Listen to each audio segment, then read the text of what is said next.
This is a little dangerous move for the officer, no? Like, oh, nice. Welcome to Viral Twist. A man in LA drives slow, does donuts, waves at the sky, then hits a spike strip and gives up. Here's the pursuit right now. Slow speed, relatively slow speed here, coming up to an intersection. This is going to be Lincoln and Fiji Way, and the vehicle's going to go continuing westbound or northbound here on Lincoln. And LAPD is just right now following the vehicle. They haven't tried to do a pit maneuver or anything like that. They're hoping the vehicle will just stop.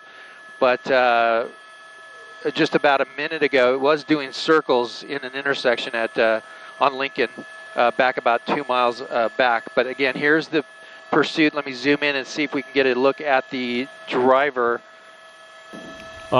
Just to get the right directions, he's heading, I believe, in a northbound direction, correct?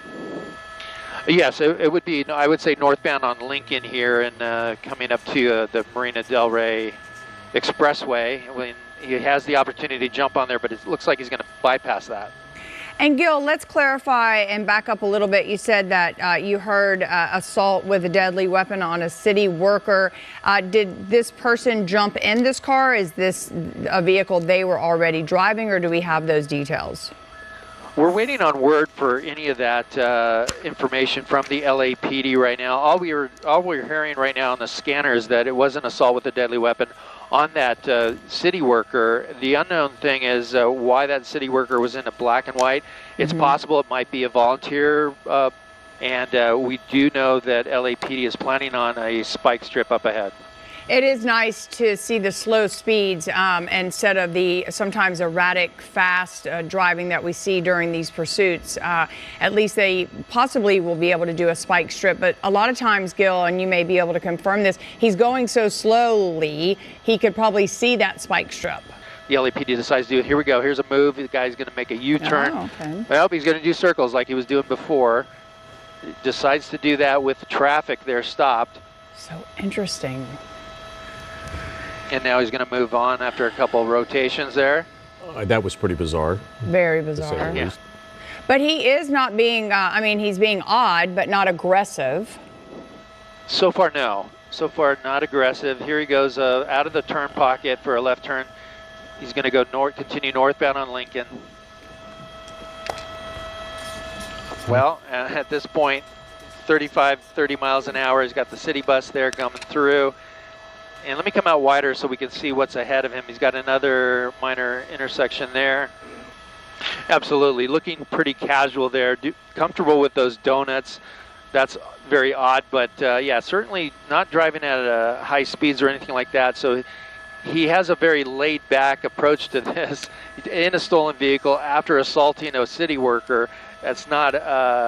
those are serious crimes, so we'll see what the LAPD decides to do. I'm hearing, though, that they are pit qualified. They could do a pit maneuver when they feel it's a good opportunity to do so. So we'll see if that happens, but here he goes doing a little swerving now, and he might go into, well, he's going to go into, no, I was going to say he's going to go into that driveway, but... Okay. And we're hearing again that LAPD confirming on the scanner anyways that this suspect actually did assault a city worker who was in a black and white. So we'll try to get the details of exactly what happened there and how that assault happened. But also, he's in a stolen car. So two major offenses there that will send this guy to jail for sure. But now we're seeing, let me see what's going on with the LAPD. They've dropped back quite a distance here, giving him a lot of space to think about what's going on. And he's going to move through the intersection. Here comes the officer running out. This is a little dangerous move for the officer, no? Like, oh, nice. Yes. Nice. Perfect. That was perfect. Spike strip. But you're right, Lou. Very dangerous for that officer to run out there and throw it like that. Yeah, just because he could have a weapon. A weapon, or he could have driven right at that officer. Unfortunately, that didn't happen. But now it looked like it hit all four tires. We'll see how quickly those tires go down. And we'll zoom in here to take kind of a look at those. The driver didn't seem to care a whole lot. He just drove right through him and is continuing on.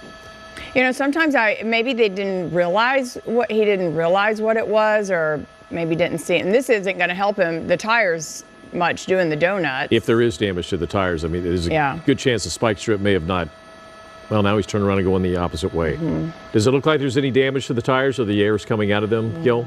So far, no. It looks like the passenger side anyways. You know, it could always be that he has run flat tires on here, so that's also a possibility. It looks like there's nobody in that front passenger seat as well. So we'll see here. We'll give it another minute or so to see if those tires deflate or not.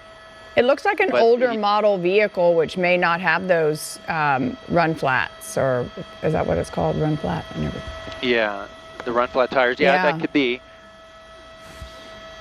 It also could be that maybe the spike strip did not deploy properly. We'll see though. We'll give it a minute here and see if those tires start to go down. Okay, we're in Santa Monica now. How close to the 10 freeway is he right now? He's approaching in about, I would say, a mile, maybe a little less. Well, he's right now coming up to the freeway, and we'll see if he decides to jump on it. I can tell you, though, now that the LAPD is saying it is not a stolen vehicle. They thought it was at first. Now they're saying it is not a stolen vehicle. So it's just the assault with a deadly weapon and on that city worker. And we'll see what happens here as the driver gets further down. Front left. Okay, that's the front left there. And does it look flat to you guys? It's a little hard for me to tell on my monitor. Okay, really. So we might have another opportunity here for another spike strip. We'll see what happens.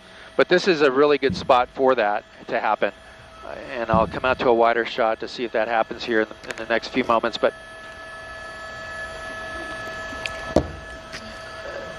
so the LAPD airship is talking about the motorhome, talking about the direction of travel here, trying to get units to set up for another spike strip. We'll see if that happens here, but in the meantime, the driver's content with just staying. Here we go. Look at this. Okay. What do you think? Did he hit it? I mean, he did run over it, but it wasn't. He wasn't able to get it completely. The officer's not able to get it unfurled completely. So yeah, it may have caught one of the tires. Just kind of hard to tell. I don't think we've ever seen officers get so close to someone in pursuit where they just are like literally 6 or 10 feet away from the driver. And they might do it again. Here he goes. Yep. Front tire for sure. Oh yeah, he definitely got hit then. And you're right, Lou. You know, very bold of the LAPD officers. They just jump right out there, right next to the car. Fortunately, the driver not trying to hit them. That's good news. But so far now, it looks like the two positive hits there on the spike strip just in the last minute or so. You say the LAPD, who started this pursuit, now that we're in Santa Monica, which is a different jurisdiction, is the Santa Monica PD involved in this at all? I don't see them involved yet. I'm sure they're aware of what's going on. Here we go. He's stopping here. There's got some workers here. They're a little confused, like, what's going on? Is this the guy? He's going to get out of the vehicle slowly. It looks like he might just be giving up. You see the tires are flat.